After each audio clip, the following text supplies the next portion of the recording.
А, господин инженер Христов, ако обичате да се представите. Казвам се Христо Христов.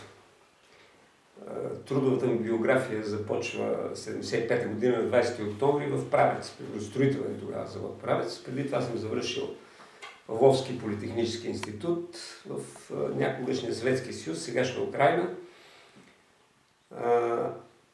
И първият ми работен ден е на 20 октомври 1975 година като технолог в приборостроителен завод Правец. Завърших биографията си като държавен служител на 20 декември 1990 година. Тогава бях генерален директор на комбината за микрокомпютри и системи в Правец и първи заместник генерален директор на микропроцесорни системи Правец, генерален директор на който беше Пламен Бачков. Това е накратко. Иначе в Правец съм бил технолог, ръководител технологична група, майстор производство, началник цех, началник база за развитие и внедряване, заместник директор по техническите въпроси, заместник главен директор на комбината по техническите въпроси. Аз съм от първите участници в организиране на производство на персонални компютри в България. Когато напуснах като главен директор на комбината 1990 година, оставих зад гърба си комбинат от 3 завода, една софтуерна къща, всичко това на територията на Правец с персонал 1100 човека. Там в Правец беше и седалището на обединението, т.е. на микропроцесорни системи, към което в този момент, по мои спомени, бяха 13 000 човека, 1989 година, и няколко заводи от страната, Беласица Петрич, Аналитик Михайловград, Мехатроника Габрово, завода в Кочо Цветанов тогава беше завода в Пловдив, толкова колко мога да си спомня. Разкажете как се състезавахме с света при производството на първите компютри в света.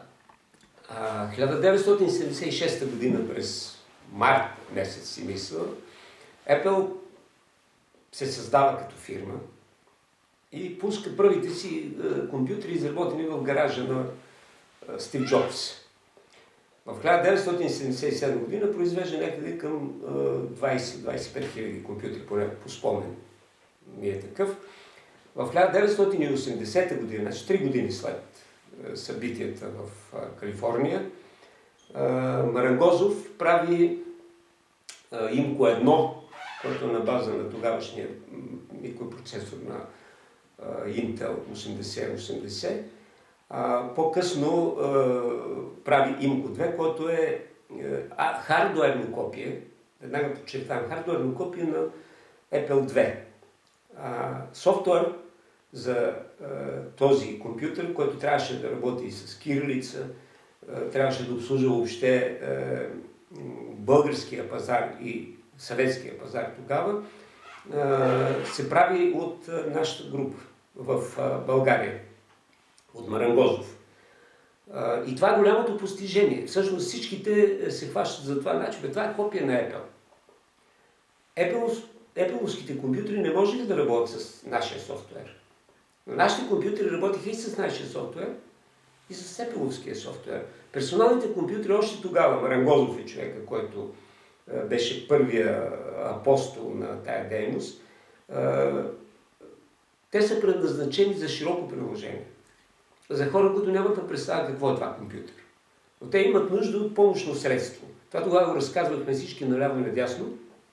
Хората не си представяха това, което за нас е сега ежедневие. Значи сега никой не си представя, че може да седне на бюро, да работи като счетоводител, като секретарка, като какво ли не, и там да няма компютър. Кои други държави в света в момента се опитваха да правят компютър? Значи, с изключение на Америка, ние сме там веднага. Япония безусловно. Мисля, че французите правеха нещо сериозно, но ние нямахме кой знае каква информация. Ние направихме нашите персонални компютри почти по Те типа Apple, без да сме го знаели. Значи сега, четейки книгата за Стив Джобс, вътре намира много еднакви неща. Изглежда, че компютъра като изделие диктува поведението на хората, които го правят. Може да е някаква теология, но ние тогава пуснахме първите си компютри в... Марангозов е направил първите с 50 бройки. Това е Институт по техническа кибернетика и роботика. Ние направихме 500 бройки. Първите си компютри, които ги изложихме на Пловдивския панаир, са 1982 година. И затова го нарекохме Правец 82. 83-та година пуснахме 500 компютъра, 84-та 5000 компютъра, 85-та 15 000 компютъра, 86-87, за да завършим 90-та година, когато си тръгнах от завода, имаше технологични способности да направи 100 000 персонални компютъри годишно.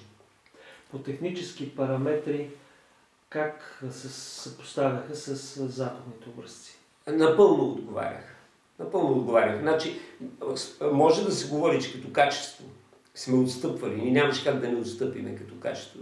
Качеството е зависимо от елементите, които се доставят. Ние използвахме елементи, които бяха произведени в наши заводи, в заводи на Съветския съюз. И всичките те бяха белязани с факта, че нямаха точно такъв огромен пазар, каквито имаха западните фирми. В резултат на това техното качество е по-голямо, техната себестойност беше по-ниска, защото допълнителните разходи около производството на едно изделие, все едно дали е микропроцесор, дали е интегрална схема, дали е компютър и така нататък, допълнителните разходи са тези, които дигат цената. А когато се разпределят на голямо количество, но чисто като технически параметри, нашите компютри отговаряха едно към едно на възможностите на IBM, по това време IBM PC. IBM пусна първия си персонален компютър, 16-битов, който беше IBM PC. Той беше 1981 или 82. Той веднага след Apple. IBM проспа персоналните компютри. Даже има едно изказване от тия времена или на президента на IBM, който казва: ние обърнахме внимание на понятието PC, Personal Computer, тогава, когато видяхме на бюрата на нашите сътрудници компютрите Apple. И тогава разбрахме, че нещо изпускаме. Всъщност същия проблем е и на българската фирма ИЗО. Кой беше човека, който пръв изрече мисълта в България да произведе такива компютри и който я подкрепи тази мисъл? Значи аз мога да кажа, първият човек, който въобще обърна внимание на това нещо, е Ангел Ангелов. Това е в Института по техническа кибернетика и роботика, когато те използваха всяко пътуване. Те пътуваха доста често на всевъзможни технически конференции, на големи изложби. И тогава те са внесли първите персонални компютри Apple 2+. И Марангозов започна да работи. Но първият случай в Правец, защо в Правец? Значи всичките го свързват с Тодор Живков. Това има, разбира се, отношение. Но Тодор Живков е от 56-та година. А първите персонални компютри се правят в Правец 82-та, 83-та и нататък. На едно съвещание, на което се ръководеше от Петър Кисьов, вече говорихме за него, се събра цялата техническа мисъл на обединение, приборостроение и автоматизация и се обсъждаше варианта за плана на завода в Правец. Тъй като в този момент... Да ли си тук? Аз ще малко да мръдна тук. Тъй като в този момент се търсеше изделие, което да осигури достатъчно производство на приборостроителен завод Правец. И след дълги обсъждания, там аз в това време се занимавах с производство на електронни часовници. Това беше една група от около 20 човека, които правихме електронните часовници. 90% от тях се изнасяха. Изнасяха се в чужбина, продаха с Кореком. Те се казваха Булетроник. Името Булетроник сме го измислили двама човека, аз и Огнемир Генчев. логото Булатрон и го нарисувах аз, използвайки. Знаете ли кой е създал първият електронен часовник в света? Петър Петров с пулсар. Значи, тук, за съжаление нямам часовника, но вчера си видях, че имам кутия, на която пише пулсар. А къде е часовника? Тук нека да го гледам. Две-три думи за нашите зрители за Петър Петров. Имам сравнително малка информация. Значи, това са първите часовници, които той е направил, е часовника на течни кристали. Няма да повярвате. Първият е разработен от наш часовник в България е на течни кристали. Значи, не на течни, а на лед. И на Петров пулсар е на лед. Това е на светещи диоди. Ние най-напред правихме часовниците си с течни кристали, които ги внасяхме от Япония. Корпусите си купувахме или от Сингапур, или от Швейцария, самите корпуси. И часовниците ни бяха красиви, хубави часовници. И един ден решихме, че можем да си направим сами. Да си разработим изцяло часовника от нула до завършен часовник и го направихме. И тези часовници се произведоха с десетки хиляди. Те се продаваха основно в България. При тях индикация се получаваше като натиснеш копчето, тъй като светещите диоди бяха с по-голяма консумация, не може да го оставиш постоянно да работи, бързо ще изтощи батерията. Когато седяхме да се върна на идеята, кой спомена за персоналните компютри, седейки на тази голяма маса, аз бях във въгъла, тъй като нашето производство с 20 човека часовници нямаше кой знае по-голямо значение за завода като цяло. И се обсъжда какво да се прави. И там един човек, бивш генерален директор на ИЗОТ Стойко Чавдаров, произнася дума, защо не вземе да правите персонални компютри. Явно Стойко Чавдаров беше чел нещо за тези персонални компютри. То нямаше и кой знае какви публикации. Това говорим за 1981 година. Apple официално са навлезли сериозно година-две години по-рано. И там избухва смях някакъв. Не чак толкова бурен, но избухва смях. Обаче човека, който седеше до мен, Огнемир Генчев се казваше, казва, ела утре да говорим в Министерството. Той беше в 101 стая. Министерство на електрониката беше съветник на Младенов, министър Младенов. Преди това, аз не знам дали в този момент Младенов още беше министър, но Кисьов беше, той тогава ръководеше съвещанието. И аз на другия ден отидох и Марангозов ме заведе в отсреща в Институт по кибернетика и така е, Институт техническа кибернетика и роботика. И там се запознах за първи път с Марангозов и за първи път видях в разглобено състояние компютър. Сработихме с Марангозов, харесвахме се като хора, като имахме някакви общи мисли. И така, той ми направи един компютър за вкъщи. Дадох един стар телевизор София 21, за да ми го направи на монитор и започнахме да работим. И така пуснахме първите си 10 компютъра в завода под управление реално на Марангозов. В 1982 година отидохме с тях на Панаира. Всъщност ние пуснахме 9, 10 не успяхме да го пуснем. Те бяха от днешна гледна точка смешнички, такива интересни, бойдисани, разноцветни, най-разноцветни, каквото ни хрумнеше. Взимахме, ако си спомняте, има такова подавризатор, надуваш от тук и оттам изкача боя. Тя изкача на точки, на по-големо. Компютрите бяха много интересни.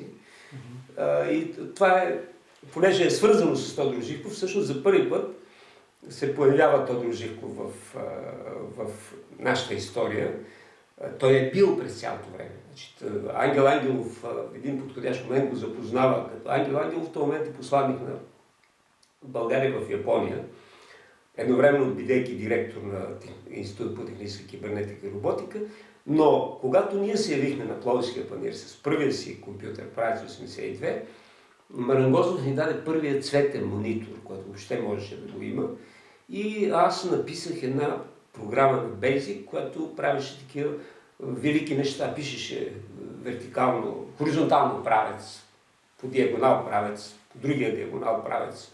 И идеята това беше. Идеята беше така съобразена с вариантите. При откриването на Пловдивския панаир, предния ден минаваше партийно-правителствена делегация, начало с Тодор Живков и оглеждаше всички палати. И нашата идея беше проста. Значи, като види Тодор Живков, че това нещо пише правец хоризонтално, правец вертикално, по диагонали, няма как да не се поинтересува защо това не е, защо пише правец. Но ние не го бяхме съобразили с Изот. Значи на Изот очевидно в този момент това нещо не му харесваше. Шефа на Изот водеше партийно-правителствена делегация и точно като мина сега, може и да не е било нарочно. Аз не мога след толкова години да твърда, че той се е борил с нас. Ние бяхме никой в този момент. Значи на фона на този мастодонт Изот, който произвежда където малко. Който произвежда големи изчислителни машини в този момент, който има огромно място в социалистическия лагер, в който работят изключителни специалисти. До ден днешен смятам, че това са страхотни специалисти. Но който, точно както IBM, според мен проспа началото на идеята персонални компютри. Това позволи пък да се родим ние. Защото Румен Райчев със сигурност ще каже едно интересно нещо. Той казва: Христо, ако не го бяхте направили, вие ли, ако аз не ми се бяха случили тези и тези неща, ние със сигурност щяхме да го правим в Силистра персоналния компютър.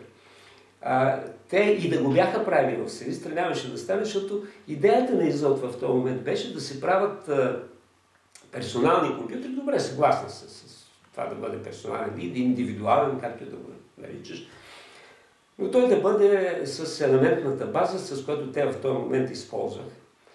А това нещо беше трудно изпълнимо технически, но това е много дълъг разговор. Както и да е, Атанас Шопов, мисля, че се казваше шеф на Изот тогава, той в момента, в който мина покрай нас, загърби нас. Ние останахме зад гърба му и те минаха с Тодор Живков, без да видят как нашия компютър пише правец във всички посоки. Генералният директор на приборостроение автоматизация, част от което беше приборостроителен завод правец, се казваше Васил Царевски. Това за мен е една много голяма личност в българската икономика и в приборостроението безусловно. Та той вика: Христо, какво стана, бе?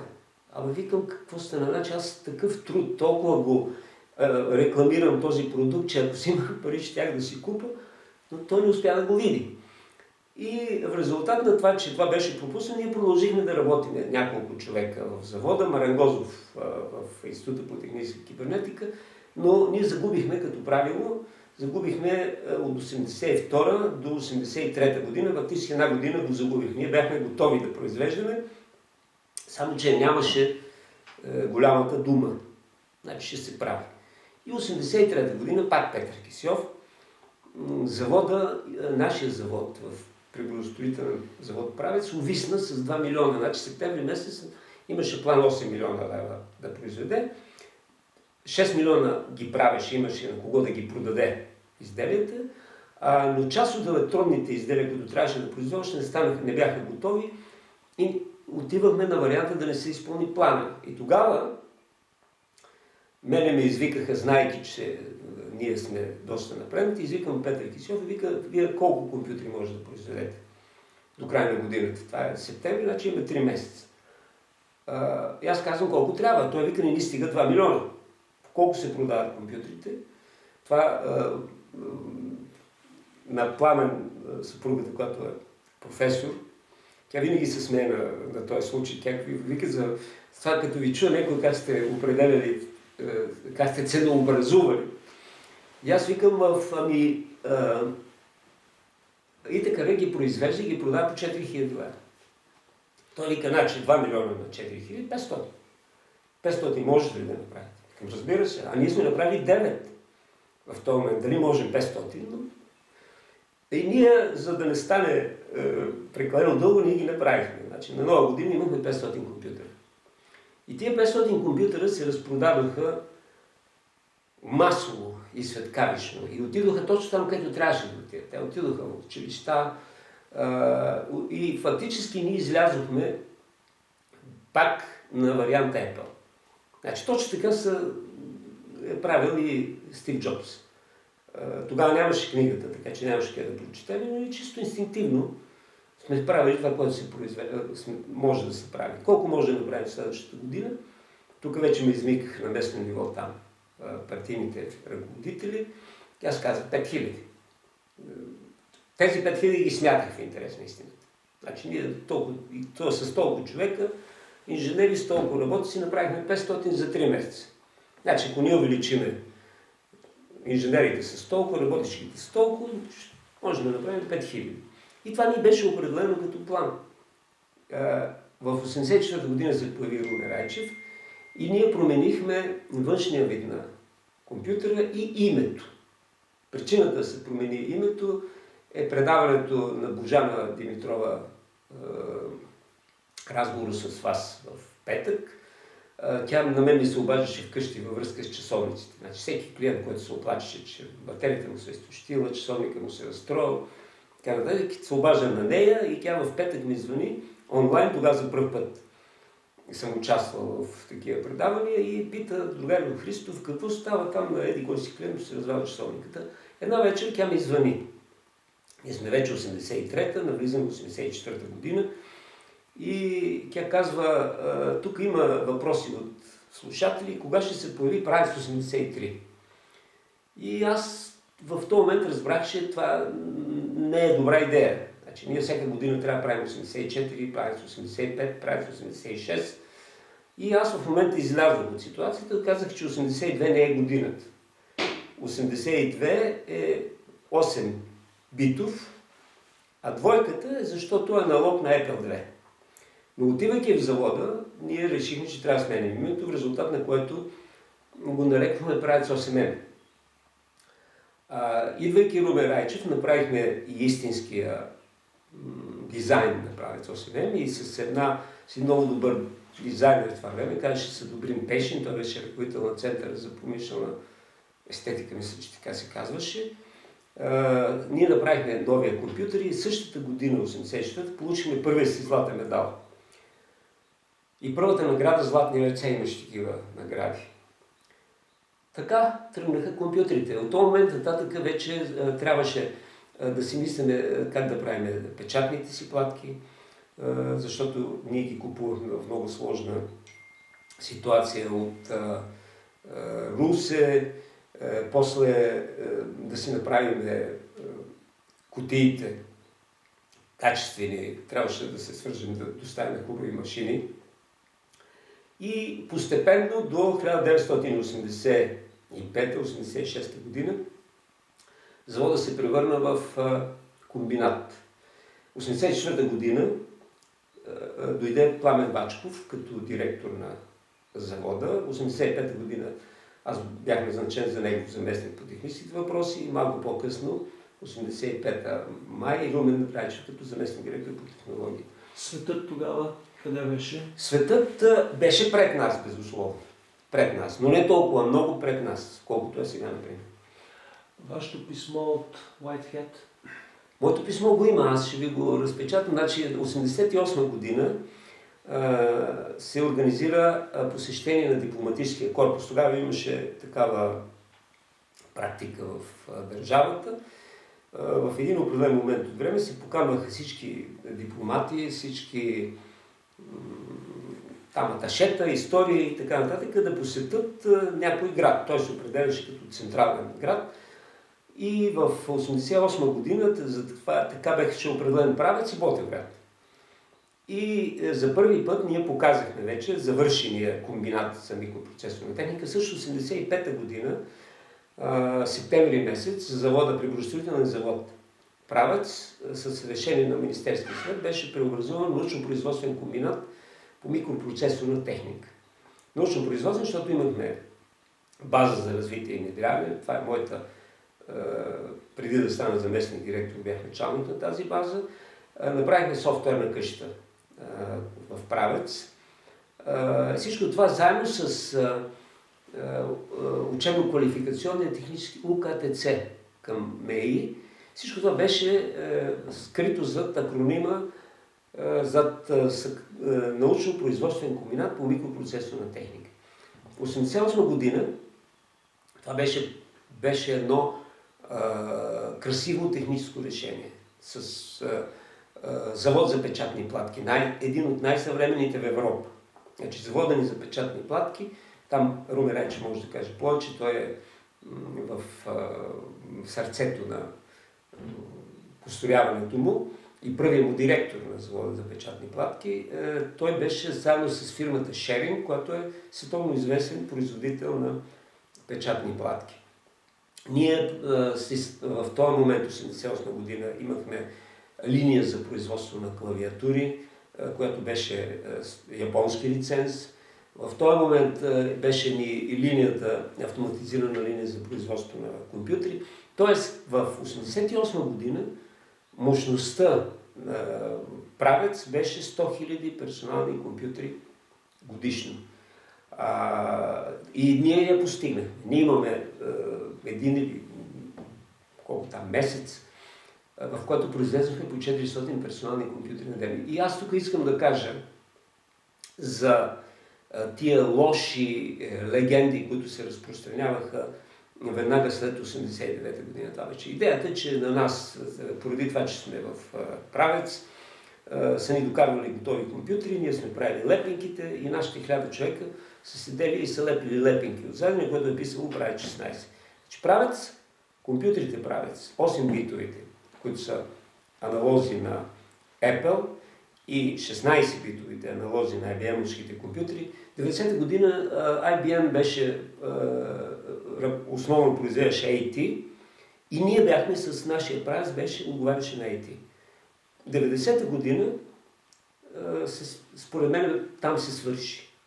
От 90-та година нататък грижите на повечето хора беше как да се обезцени всичко това нещо, как да се приватизира и ние изоставахме със всеки ден този завод изоставаше с години. Винаги съм ми задавал въпрос, аз 90-та година напуснах.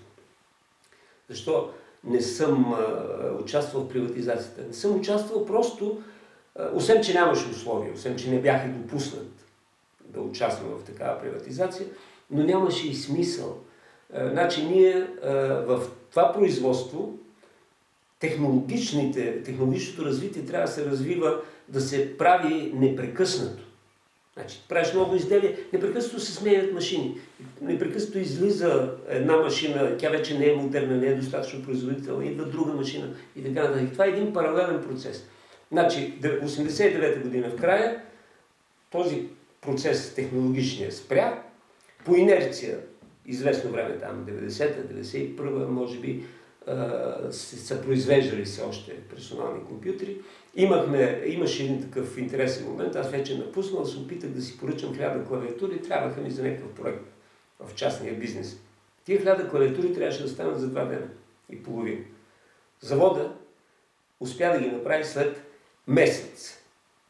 Значи, до такава степен светкавично беше паднала и хъса за производство, и желанието, и възможностите, и какво ли не е всичко. Така че до там, 89-та година, 88-та година, когато дойде Джон Уайтхед, там тръгнахме, той беше заедно с... Той идвал и след това, и преди това, предполагам, но имам един хубав запис в книгата, аз съм си го снимал. България трябва много... Съединените щати трябва много внимателно да гледат след себе си, България е по петите ни, нещо от този род. Перефразирам го сигурно, но там аз ще го покажа. Ще го преведем. Инженер Христов, бихте ли разказали за вашите срещи с Тодор Живков и впечатленията от личността му? Да, значи аз в момента си пиша едно съчинение, нека преди това говорихме защо го пиша, но 1956 година аз постъпвам в първи клас. Септември. Април Тодор Живков идва на 56 година, това е известният априлски пленум, Тодор Живков идва на власт. Тодор Живков е познат в района. Нещо повече, аз споменах от дядо ми и Тодор Живков са били заедно трудоваци в Копривщица. Ако това не е било трудова рота, може да не е било, но знам със сигурност, че са били заедно в една рота. Като дядо, когато откривах едно училище 62 година в родното ми село, Тодор Живков дойде да го открие в Липница, моето родно село, е имало скривалище в една от къщите, една ятачка там, Сека Бичовица или Мичова се казваше. И по тази линия той е поканен да открие. Дядо ми се срещна тогава с Тодор Живков, разпознаха се. И това ми е първия път в живота, когато съм го видял. След това дълго не съм никога, даже не съм си замислял. До времето, когато постъпих в Правец. И първото споменаване, и то е свързано по някакъв начин с моята техническа биография, когато постъпих на работа 20 октомври 1975 година, Димитър Найденов, първият секретар на партията в това време, извади от джоба си един електронен часовник, джобен обаче, и каза: другаря Живков сега се върна от Япония и донесе и каза: това нещо трябва да се произвежда. И тази фраза по някакъв начин се превърна в реалност. Ние направихме електронните часовници Булатроник в Правец и те се произвеждаха до появата на персоналните компютри. Първата сериозна среща, която съм запомнил, е когато вече Тодор Живков дойде преди 88, при идването на корпус. Какво ми е впечатлението? Сега ще ви разкажа конкретния случай. Значи ние готвихме завода за този корпус. Всичко беше направено, сградите бяха направени, асфалтирани улиците и така нататък, но всичко останало беше угър. Значи там нямаше трева, нямаше кога да порасне тревата. Използвахме всички известни методи в това време. Примерно оставя се семето в топла вода, сее се, за да никне бързо и така нататък. Но имаше отделни зони, които бяха просто грозни за гледане. Един красив завод. Те са били естествени по принцип, но и тогава ние отидохме в планината и правихме чимове. Тези чимове се слагаха за да се уседани. И цялата дейност по срещането на корпуса се ръководеше от Петър Младенов. Той беше министър на външните работи и той ни се караше много. И дойде Тодор Живков след като ги разправи, малко преди да дойде дипломатическия корпус, огледа всичко, после ни събра и вика: тук Петър Младенов ви е скъсал силно ви се кара. Ама това са естествени работи, бе, как може, не може да никне тревата. И тогава казва нещо, винаги съм го разказвал. Неговата къща, която беше превърната в музей, и то не толкова музей на Тодор Живков, а беше една стара къща от ония времена. И в момента, в който тази къща трябва да се открие, той идва на откриването и гледа отпреди два големи бора пред самата къща. И той го разказва това лично. И казва: аз викам: добре бе, Марине, това е Марин Бончев, с който са израснали те като деца. Тук кога са пораснали тия борове, бе? Аз не си спомням да е имало. И тогава Марин ми вика: ами Тодоре, те купнаха тук една дупка, изостриха и ги набиха за откриването. После вика ще садат вече, като си замине. И тук е случая аз ще разказа повече за срещите, по-нататък, истинските срещи с Тодор Живков, но той разказваше тези неща, които се носиха като вицове и си мислеха, че някой ще ги преследва тези неща. Примерно той разказва един знаменит виц, когато се е върнал от... Лично съм го чул, той идваше в Правец, събираха ни така наречения актив и той разказваше такива интересни неща, между другото. Обяснявайки каква е политиката, какво трябва да произвеждаме, как ще произвеждаме, какво е международното положение. Това беше много известен термин в тия времена. И след това винаги успяваше да разкаже някои от тези ситуации. Така казва той: връщам се от едно посещение, бях в Индия и Индира Ганди ме пита: господин Живков, какво да ви подаря? Той казва: няма да ми подаряш нищо, ние си имаме всичко.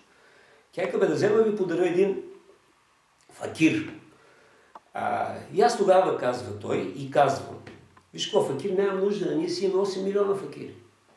Значи, вика, те получават по 3 лева на ден, харчат по 5 и си строят къщи и си купуват леки коли.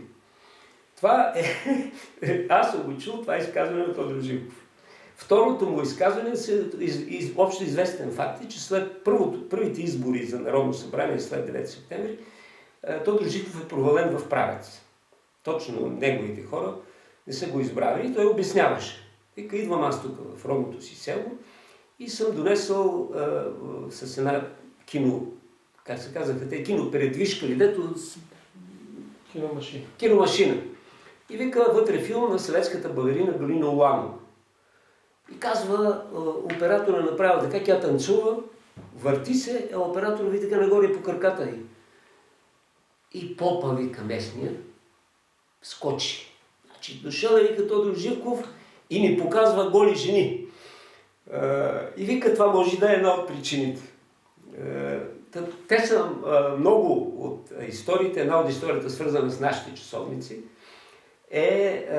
той на мен ми дадоха една плочка, на която беше неговия подпис. С една така голяма плочка, която държа в касата, заключена и с пантограф, когато трябваше да се подаряват на няколко часовници, на гърба на капака отзади, с пантограф ние гравирахме подписа.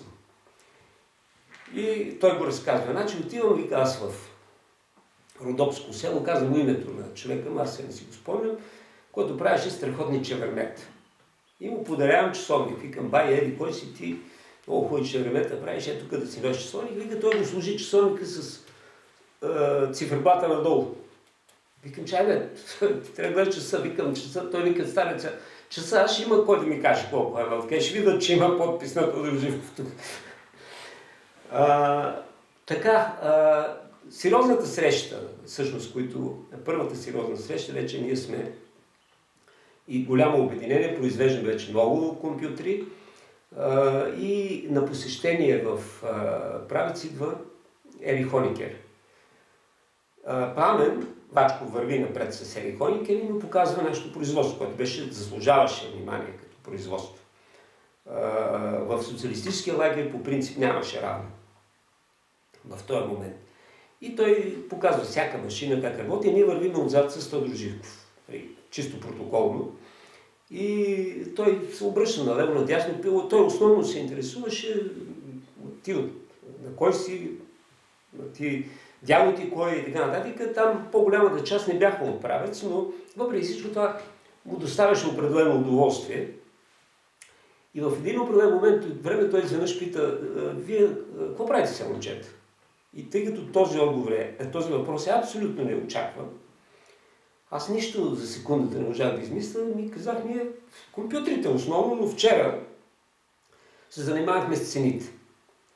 И какво са цените, казва Живков, и ми вика, ние смятахме цените, колко ще ни излезнат в български левове, трябва да се подготвим да ги изнасяме. А за да ги изнасяме навън по второ направление, трябва цените ни да са минимум равни на цените на аналогичните компютри, а най-добре да са по-ниски. И докъде стигнахте, стигнахме до не много добър резултат. И той вика, чакай малко, извика, в това време се присъедини Румен Райчев. Извика той един от съветниците. Не го знам дали е Чакъров, който написа после втория етаж, или Горанов имаше един, по-скоро Горанов. Я ги запиши тия двете момчета. И аз тук искам да го кажа, преди да разкажа как продължи срещата. Значи той ни извика след това и се е поинтересува от съвсем конкретни детайли. Той можеше това нещо да си го възложи на някой помощник, да го събере. Той искаше да го чуе лично. И след като ни записаха, те си заминаха, Хоникер си замина, минаха се няколко дена си, там 2 или 3 дена, и изведнъж ме извикаха по телефона, казват от Централния комитет се обаждат, утре в 9 часа среща при Догаря Живков с другия колега, с който сте били.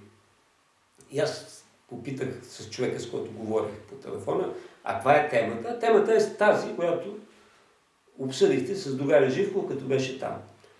Румен Райчев беше в Силистра.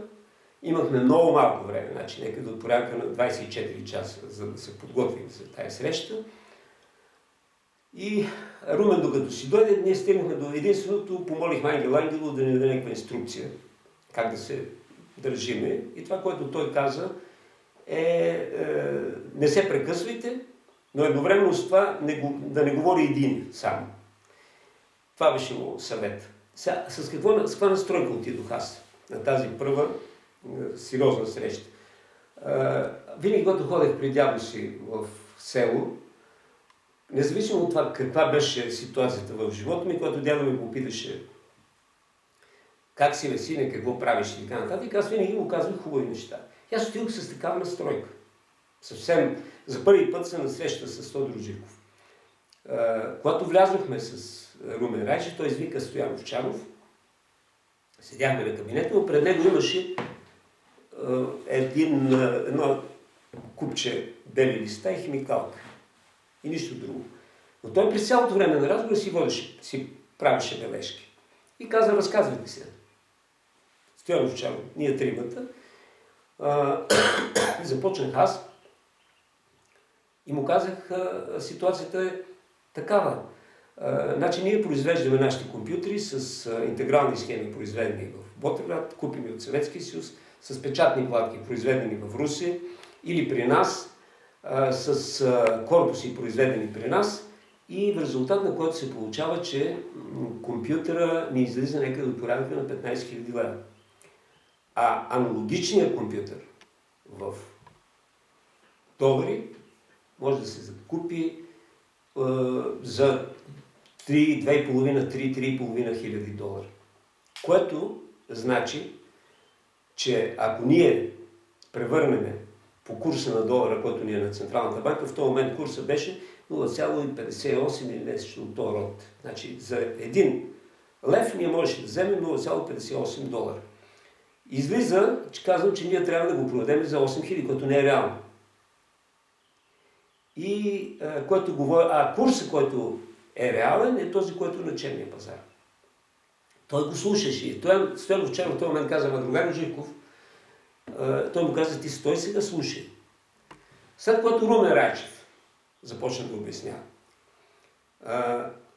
Огромните пари, които харчиме в многото институти, в многото администрация и така нататък. Защо го разказвам сега това след 30 години? Защото много хора след това казваха, че това ми е било забранено да го казват. Много хора казваха, че не се взимат мерки, което също не е вярно. Значи, той ни изслужа много внимателно. Срещата продължи достатъчно дълго. Т.е. продължи до тогава, докато ние имахме какво да кажем. Не ни е казвал до тук стига. Само на няколко пъти спираше Стоян Овчаров, който се опитваше нещо да ни опонира. И това, което искам да го подчертая и сега, след толкова много години, е, че Тодор Живков си получаваше информацията директно, разбираше си я тая информация, анализираше я тая информация и се използваше. Винаги след това съм го виждал, когато на срещи. Значи тая ирония в кавички, че бил казвал компютъри и че бил казвам социализъма и комунизъма, това е глупава ирония. Значи, независимо от това какво е учил и как е учил Тодор Живков, той информацията си я събираше и се я използваше по предназначение. Той отиваше на такива детайли. Тази среща завърши. Ние си тръгнахме с Райчев, след което имаше един национална конференция или по техническия прогрес или нещо в НДК и ние бяхме поканени двамата с Райчев като гости. И тогава, четейки, аз някъде го имам, може би това негово изказване, той каза, и аз наскоро имах една среща с две момчета от Правец.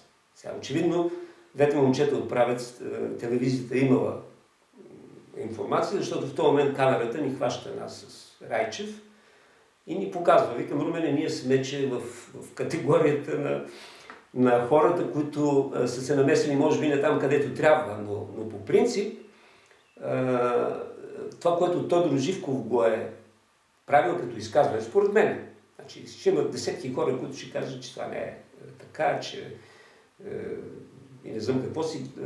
Но Тодор Живков, когато е казвал, че трябва да направи еди какво си, примерно, да урегулираме долара или да направим еди какво си. Той го е казвал не защото е конюнктурно това изказване, защото той е стигнал до неговото решение.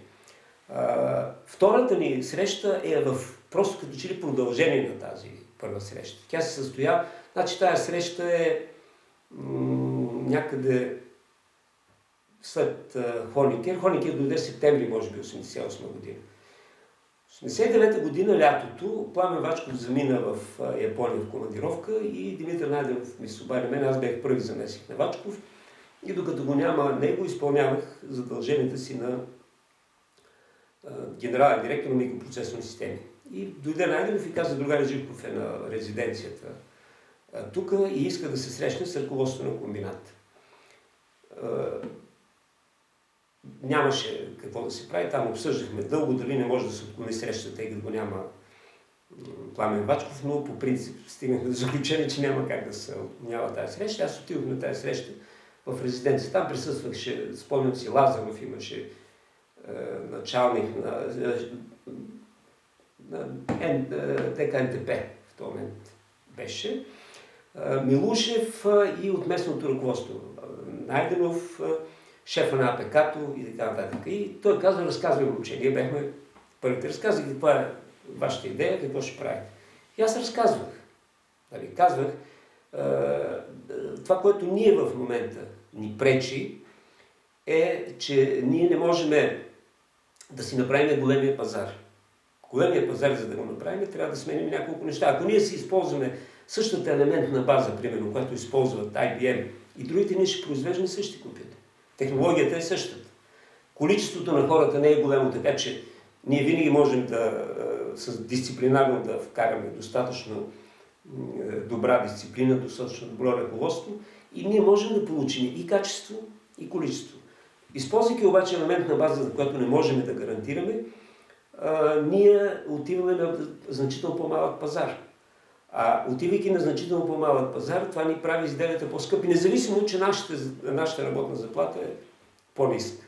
И затова казвам, ние в момента сме си направили фирма, искаме да си направим фирма в Сингапур, искаме да имаме съвместна фирма с една тайванска фирма, искаме да разшириме, освен компютрите, да започнем да произвеждаме факсимилни апарати, например, и така нататък. И в този дух, всичкото, което ние в момента го правихме, и като научно-технически прогреси, като производство, аз го разказах. Той слуша абсолютно внимателно. Без да ме прекъсва, без каквото и да било. И заедно беше на Балкан банк представител и самия Миронов или някой друг, ние казваме, че в момента подготвяме една сделка, заедно с банката, която се надяваме, като я завършим, да имаме 2 милиарда долара оборот. И тук вече съм запомнил неговата реакция. Момчета, какво говорите ви? Вие знаете ли колко приказки съм изприказвал аз с Брежнев за 2 милиарда долара, примерно. А вие ще го постигнете тук.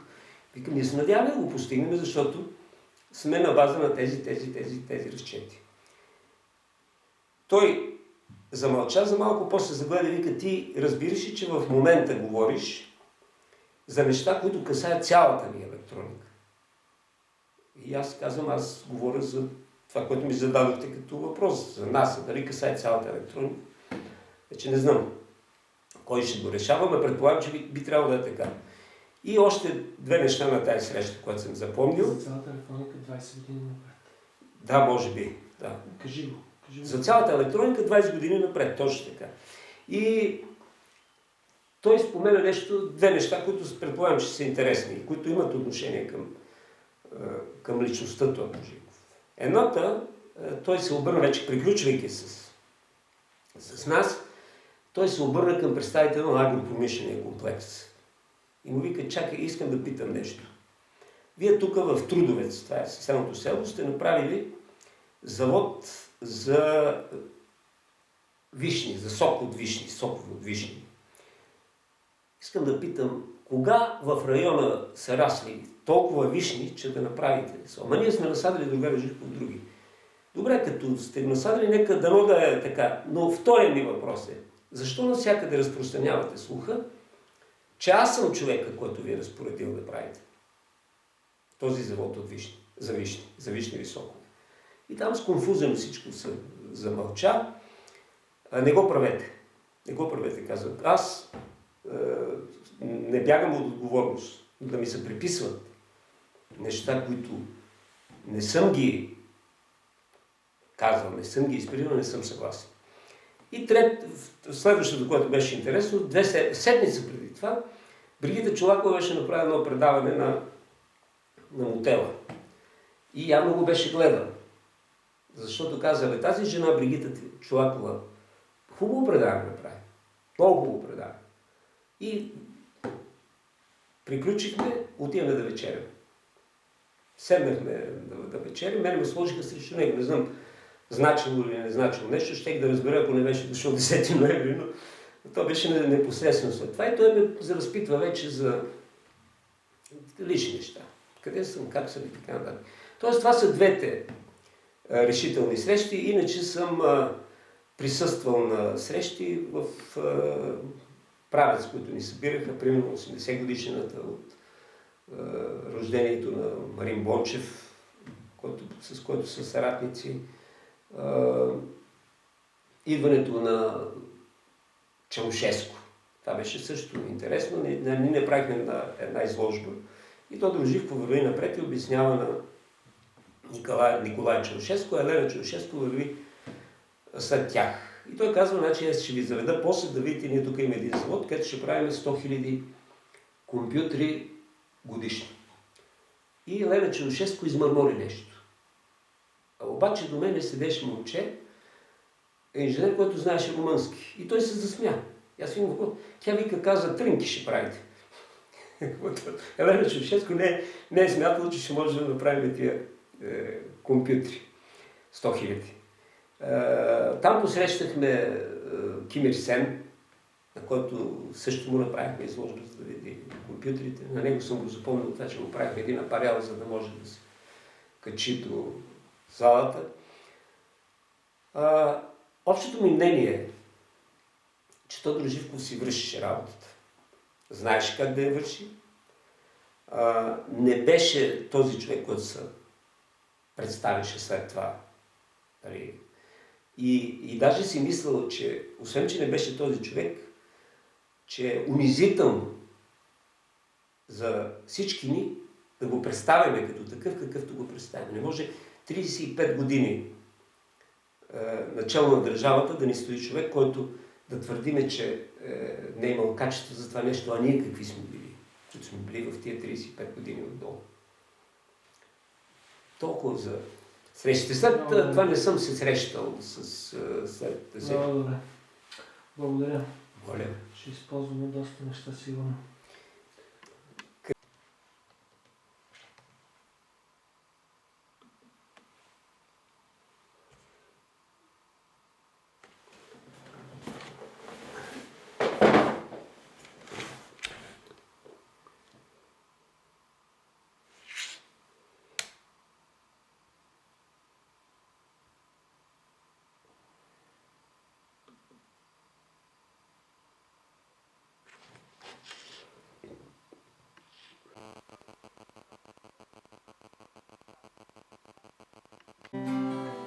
Ще да закача това, че почва ми се хлъзга по колената.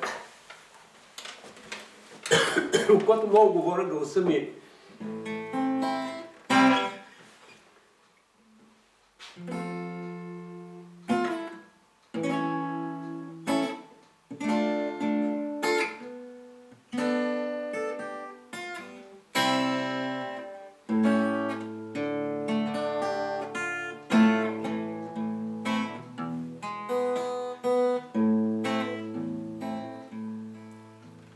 Ваше благородие, госпожа разлука, мы с тобой родня давно, вот какая слука, письмецу в конверте, погоди,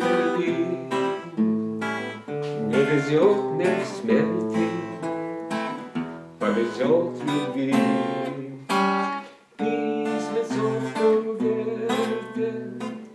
Погоди, не рви, не везет мне в смерти, повезет любви.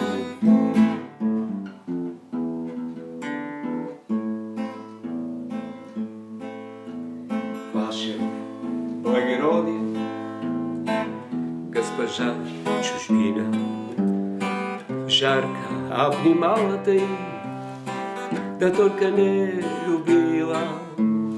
Ласковее се ты постой, не зови, не везет мне в смерти, повезет любви. Ласковее се ты постой, не лови, не везет мне в смерти, повезет любви.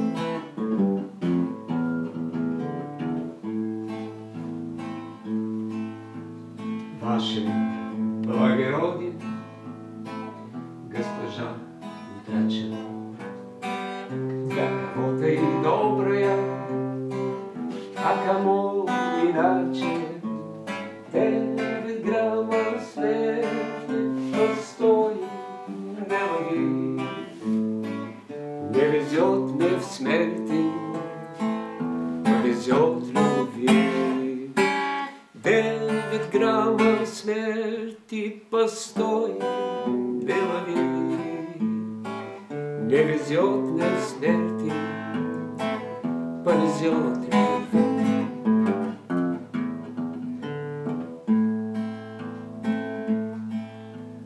Ваше благородие, госпожа Победа, значит, моя песенка до конца не спета. Погодите, черти, клятся на крови,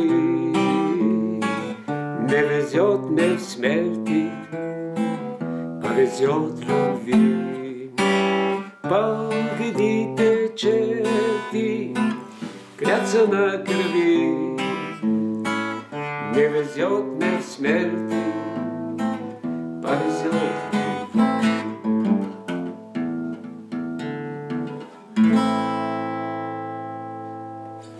С малку донская земля, не падайте духом, поручик Голицын, корнета Оболенский, седлайте коня, не падайте духом, поручик Голицын, корнета Оболенский, седлайте коня. Мелькают Арбатом знакомые лица, солей цыганки заходят в кабак, подайте бокалы, поручик Голицын, корнета Оболенский, налейте вина, подайте бокалы, поручик Голицын, корнета Оболенский, налейте вина. А где-то ведь рядом проносятся тройки, увы, непонятно, в чем наша вина. Не падайте духом, поручик Голицын, корнета Оболенский, седлайте коня, не падайте духом, поручик Голицын, корнета Оболенский, седлайте